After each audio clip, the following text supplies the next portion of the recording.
Under the clear skies of La Paz, the heart of Bolivia beats to a new rhythm today. The National Assembly Hall, draped in the colours of red, yellow and green, is filled with applause, anticipation and a quiet sense of renewal. It is the 8th of November 2025, the day Bolivia turns a page after nearly 2 decades of uninterrupted socialist rule. As Rodrigo Paz walks toward the podium, the cameras of Bolivia TV capture a historic image. The country's newly elected president shaking hands with his vice president, Edmund Lara. The hall is solemn but charged with emotion. The air carries both relief and expectation. This is more than a ceremony, it is the symbolic transfer of an era. Paz pauses for a moment, then begins his inaugural address. His voice, calm yet firm, resonates across the hall. For the first time in many years, we have the necessary conditions to undertake the profound reforms the country needs, he declares. The words are met with applause. We have not been given a throne, but a task. For many Bolivians watching live from their homes and public plazas, those words strike a deep chord. After years of economic turbulence and institutional tension, the phrase "a task, not a throne" sounds like a promise to rebuild governance from the ground up.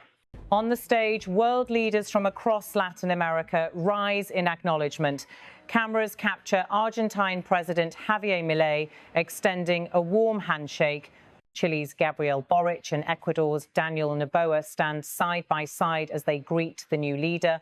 The moment is rich in symbolism, a gathering of ideological opposites united by the democratic handover in La Paz. Paz turns to the audience again, his tone shifting from ceremonial to reflective.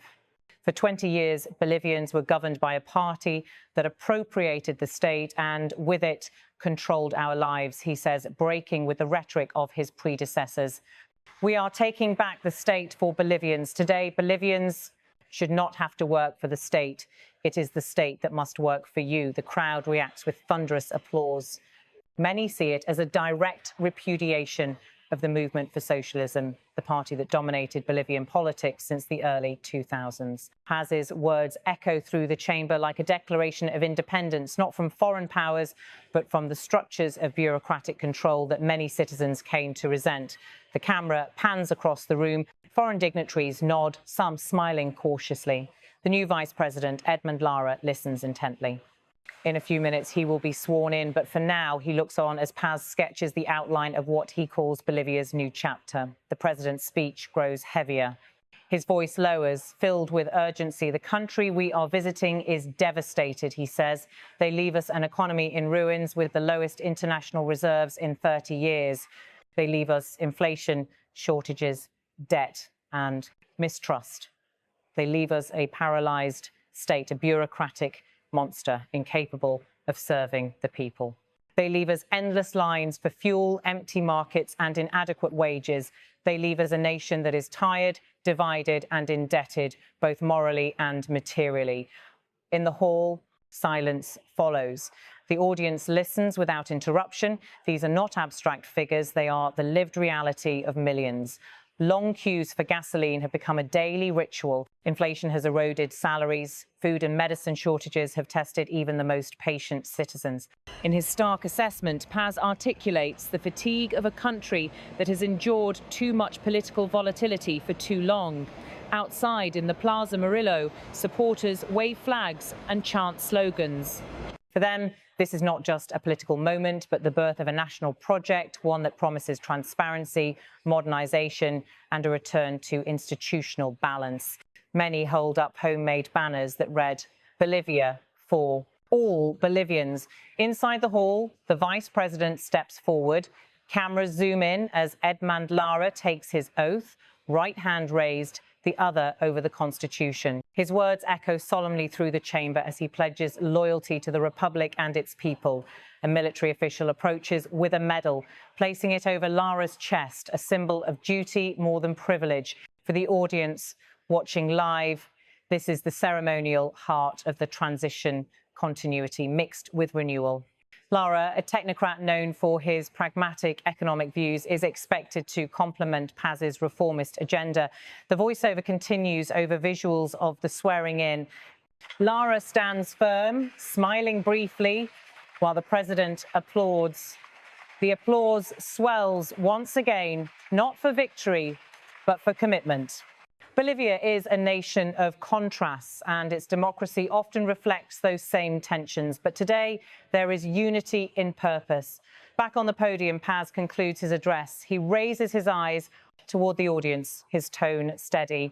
Remember, we have 5 years of service, not power, service to the homeland. We have not been given a throne, but a task born of love for the homeland and faith in its people. These words, 5 years of service, not power, quickly spread across social media and television headlines. Analysts call it an attempt to redefine leadership after years of political personalization. Paz is positioning himself as a servant, not a ruler, a builder, not a messiah. For the international guests, it is also a signal. Bolivia intends to open a new chapter of pragmatic diplomacy. The presence of Milei, Boric and Noboa, leaders from ideologically distinct governments, reflects a moment of Latin American convergence rarely seen in recent years. In interviews following the ceremony, regional envoys described the event as a reaffirmation of democratic continuity. For Paz, however, it is also a warning to his allies and opponents alike.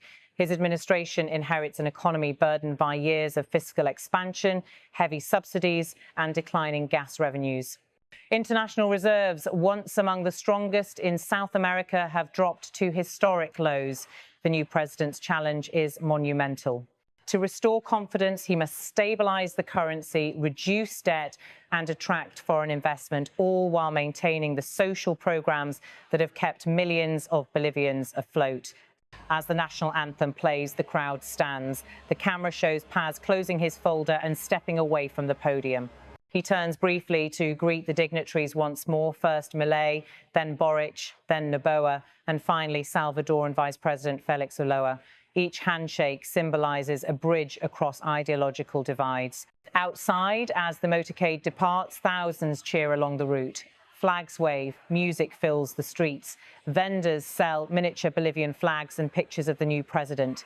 There is a palpable optimism, cautious but genuine. The voiceover lingers over the scene, reflecting the sentiment of the day.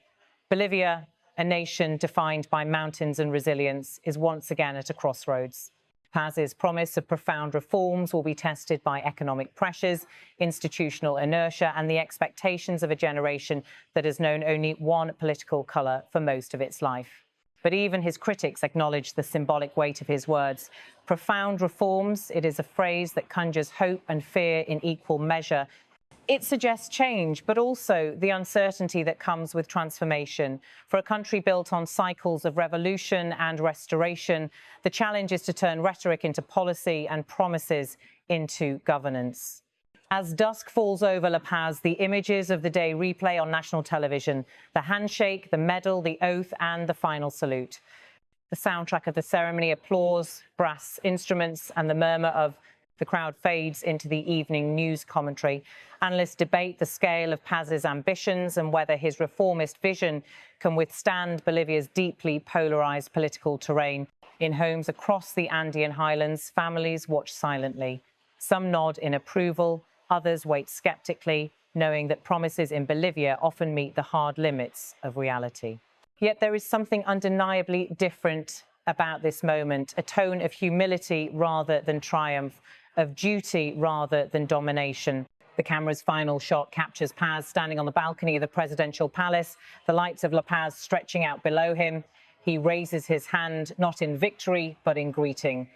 It is both a farewell to an old chapter and the opening gesture of a new one. Bolivia begins again, not with proclamations of power, but with a promise of service. In the words of its new president, we have not been given a throne, but a task. The task now is to rebuild trust, restore dignity, and renew faith in the nation's future. The anthem swells once more as the screen fades to black, a country reborn, still uncertain, but moving forward.